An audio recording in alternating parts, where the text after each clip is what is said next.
This is Not Jingle Bells from the Faber Adventure series book, level 1. You're learning about thirds, which we might have previously called skips.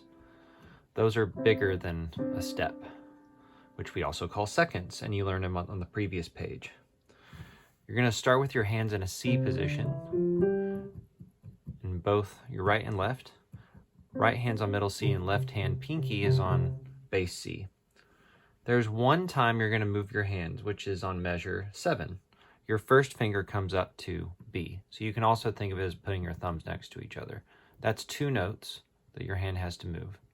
And then it moves back. So now I'm going to play the whole thing.